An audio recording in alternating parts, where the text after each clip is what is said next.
Good morning, good afternoon, good evening, or even good night. Whenever you are tuning in, you are welcome here.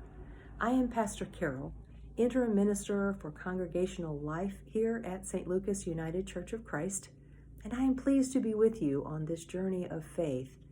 Today we will consider Lent, the season.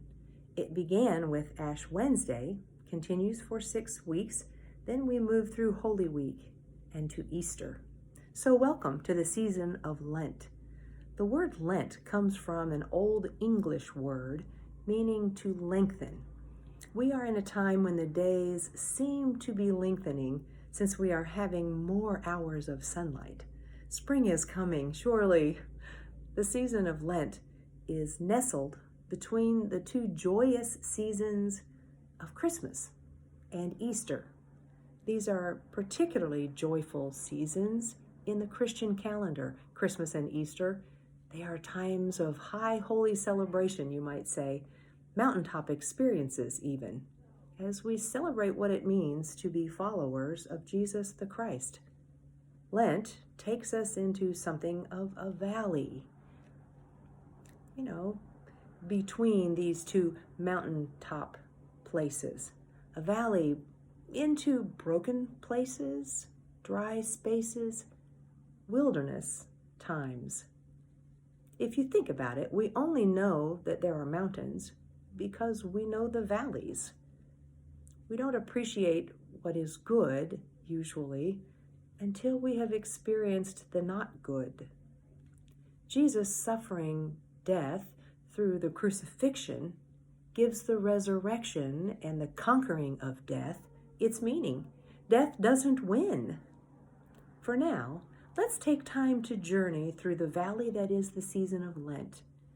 Now, valley isn't a negative place because the season of Lent brings its own perspective of hope. We are invited into the deep work required for restoration to take place. We are reminded that demolition sometimes has to happen before building something new is even possible. Something new needs a strong foundation. These past 2 years of pandemic have offered all kinds of valleys, wouldn't you say? All kinds of troubles and many reminders that our strong foundation in faith is needed. I don't know about you, but sometimes when life feels too heavy, I sigh and just say, "Oh God."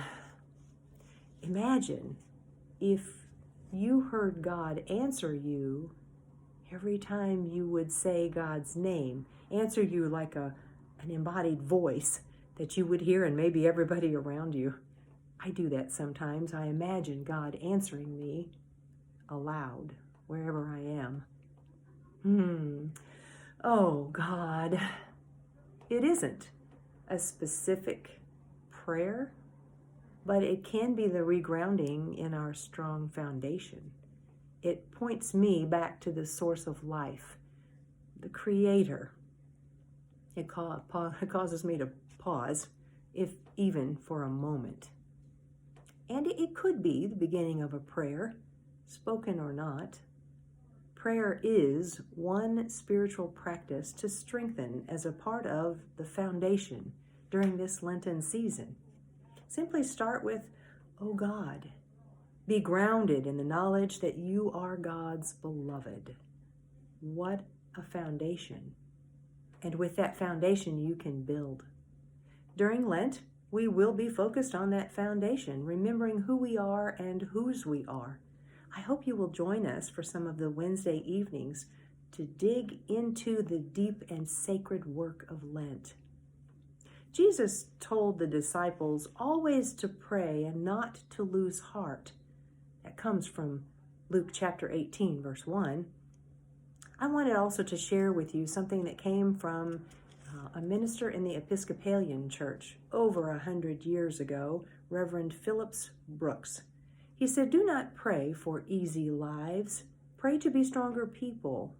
Do not pray for tasks equal to your powers, but for power equal to your tasks. Then the doing of your work will be no miracle. You will be the miracle. Every day you will wonder at yourself and the richness of life which has come to you by the grace of God. Welcome to the journey of Lent. Keep praying. And yes, I know I'm on the edge of this screen. I wanted you to be sure to see Jesus and the Lamb and the dove up there. Welcome to the season of Lent.